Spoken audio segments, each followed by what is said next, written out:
What's up, YouTube? Welcome to another episode of the Undergrad Forum.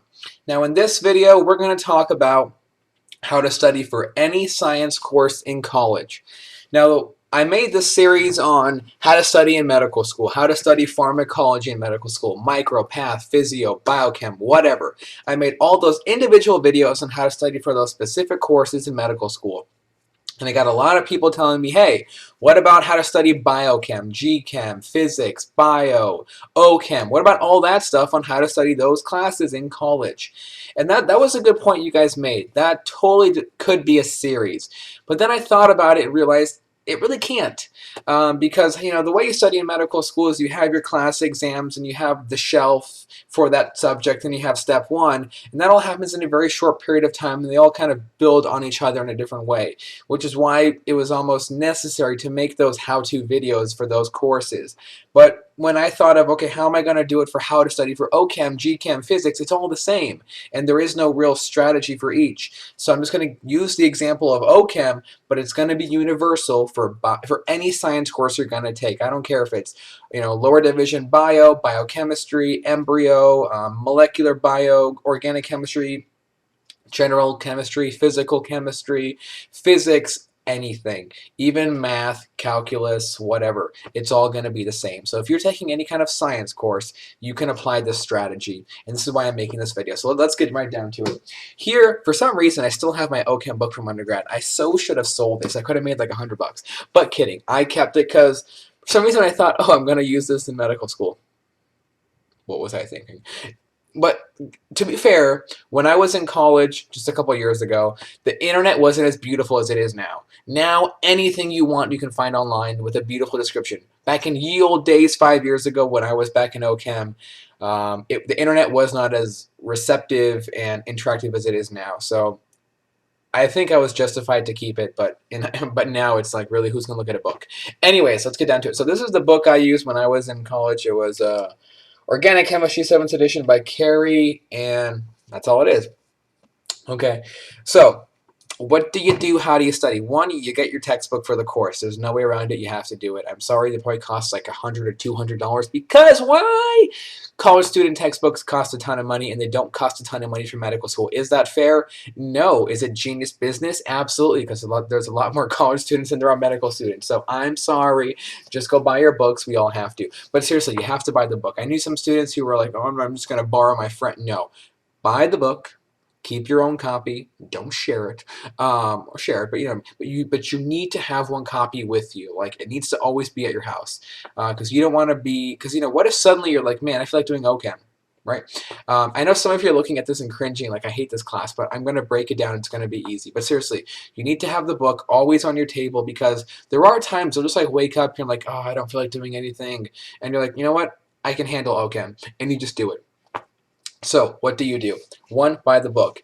Each lecture will have assigned readings, so they'll have something along the lines of what you need to look for. So I'm just going to bring it up here. Okay, so what do? Okay, to tell you, hey kid, read chapter 4. Okay, here's chapter 4. And what did I do when I was back in the old high school? I used 2 highlighters, and I just did like my 2-stage highlighting here, and I just wrote some stuff.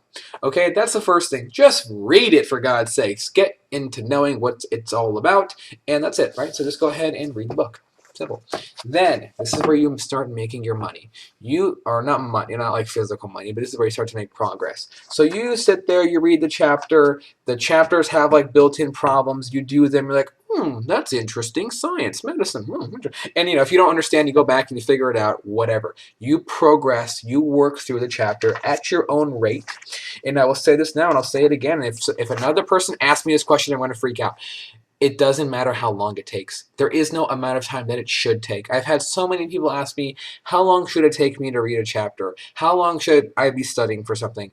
It doesn't matter. Study as long as necessary for you to understand and master the material.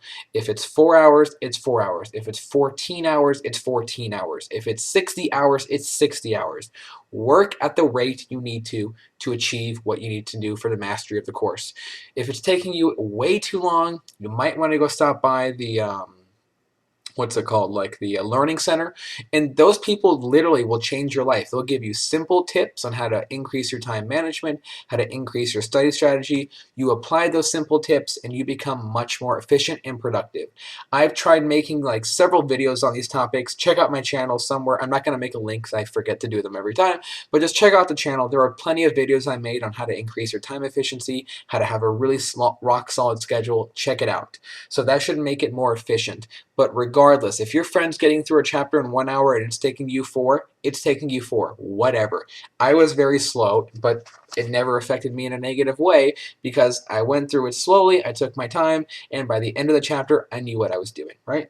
So let's see. So you work through the chapter, and sorry, I'm just trying to get to the point where I need to show you in the book, and this is where you make your money. The problem sets in the back of the book.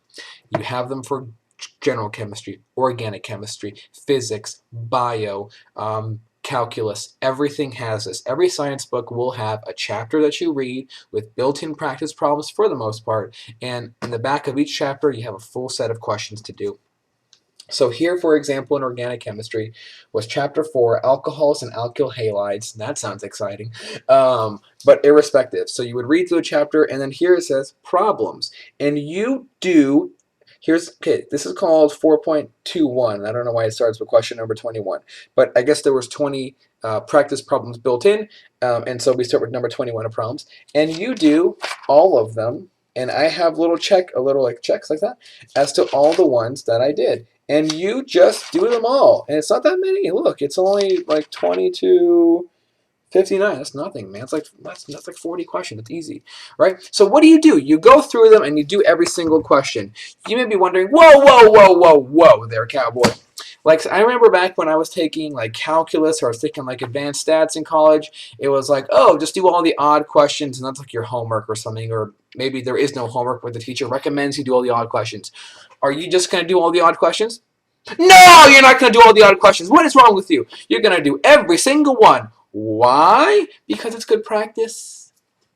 How do you know you're doing them right? You don't just sit there and do them and look in the back of the book where it has the final solution and you go, I got it right, or I got it wrong. No, you go and you get your hand, you go every time. You're going to have like the student solution manual on how to do the problems, and usually there's like a teacher solution manual on reserve at the library, and you can just go like check that out, out of the reserve, and you can sit with it for a couple hours, and that's all. And that's honestly the strategy. So pay attention. If you have not been paying attention, do it now.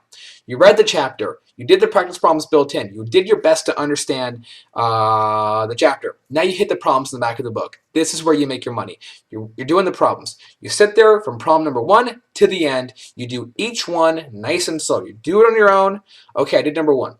And then you open up the book solutions, the teacher's one or the student one, whatever you have at hand. I would just do the problems at the library, or you can actually, if they're okay with you photocopying the teacher one, like the reserve one. Like if you just want to like go home and do them there, it doesn't matter where you do it. It just depends, if the library is going to close or what your weekend looks like.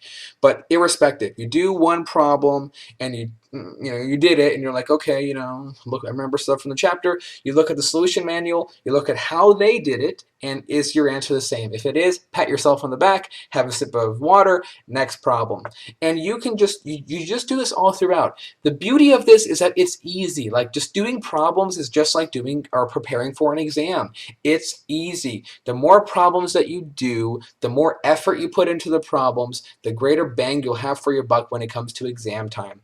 You can sit there and read every chapter until you've memorized every word, and I can guarantee you that will not be a productive method of doing well on your exams. Because when it comes down to it, when push comes to shove, when the pedal hits the metal, when the nose is at the grindstone, these don't make any sense. It's all about doing problems. If you can do the problems, you can do the exam, because what's on the exam? Problems. It's not going to ask you to recite a certain section of the book. Never going to happen. I put my soul on that one. Seriously, it's all about problems. Are you getting this? I'm like saying it 20,000 times. If you're getting bored of it, maybe you're getting the point. I'm getting tired of saying it. What do? You read the chapter, just you know what's going on. You can even answer the problems, and you keep doing problems. Invariably, there will be problems that you're like, I don't know how to do this. What do I do? Did I not read the chapter? Should I read it again? No, you don't read it again. What's wrong with you? You open up the solution manual, you sit there and you read how they did it, and you say, that's a good strategy. And then you look back in the chapter regarding to that single question, and you figure out how they did it, where you were wrong in your thinking, and learn from it and carry on. Usually, like the problem sets are designed as like questions 1 through 3 are all kind of similar, with just numbers change.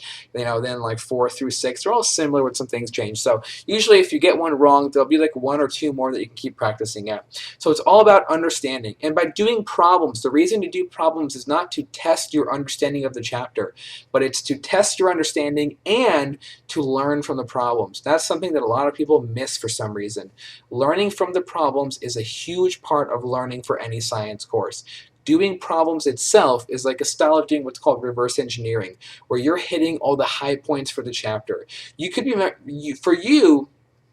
may be reading the chapter and thinking some points which the textbook and authorities say in organic chemistry regard as minutia, to you is like a big deal, but for some reason you got that wrong. You're thinking minutia is a high yield topic, which in reality it obviously isn't. So by doing the problems, every single problem is going to be focusing on a high yield point, an important thing that you need to get out of that chapter. And if you can do the problems, and if you can learn from all the things you don't know from the problems, then you understand the chapter. Reading it alone will not do that for you. You need to read the chapter, you need to do all the problems, you need to learn all the problems you do not understand, and then you now know the chapter. Now, if you want to be super aggressive about this and really do well in your exams, you do the questions more than one time. And I don't mean, okay, you do questions, 1 through 50, say there's 50 questions in a chapter in the morning, and it takes you like, half the day, and then you'll do them again at night. No, you'll remember how you did them. Come on, come on. No, that's not how you do it. What are you going to do? So say it's like Monday, and then you just did like chapter 4, and you did like all 50 questions. You're like, ooh, what a tough day. Or you did 25, and then on Tuesday you did the other 25. You're like, ooh, what a tough 2 days, right? Then you carry on with the next chapter because class keeps always moving on, and so forth and so forth. But when come exam time, a week before, you start planning out your week, and every day you're going to do, back to chapter 4, back to chapter 5, to do the questions again. Sometimes I would even do the questions 3 times. I would keep going through the whole set. Never chapter 4 on Monday and again on Tuesday. No. If you have an exam on chapters 4, 5, 6, and 7, you keep doing those questions in that order. It'll take you a tremendous amount of time. But the beauty is you never have to sit down and read all the chapter again. You only have to go back and look at the things you're getting wrong. And when you're sitting there, you're doing problems, you're looking at the solution manual, you're learning how they're doing it, it's becoming part of your repertoire, then you are learning everything you need to know. Do not, by any means, feel guilty to think, oh, I'm getting a question wrong, I don't know it. No. The questions are designed to stump you, and they're designed for you to learn from them. That's what you need to realize.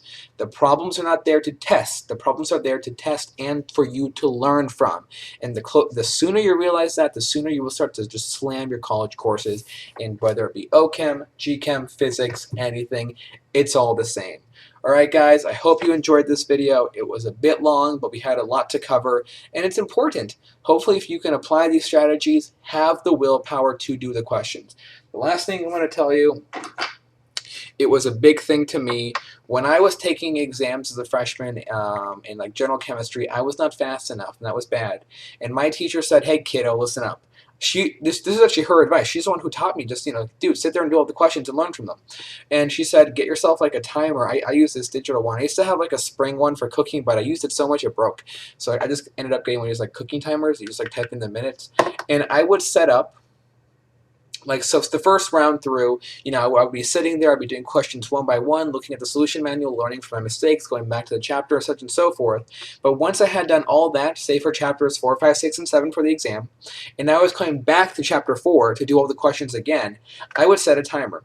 I would set it for 10 minutes for 10 questions, or 15 minutes for 10 questions. You need to figure out, you got to start somewhere and kind of get yourself going.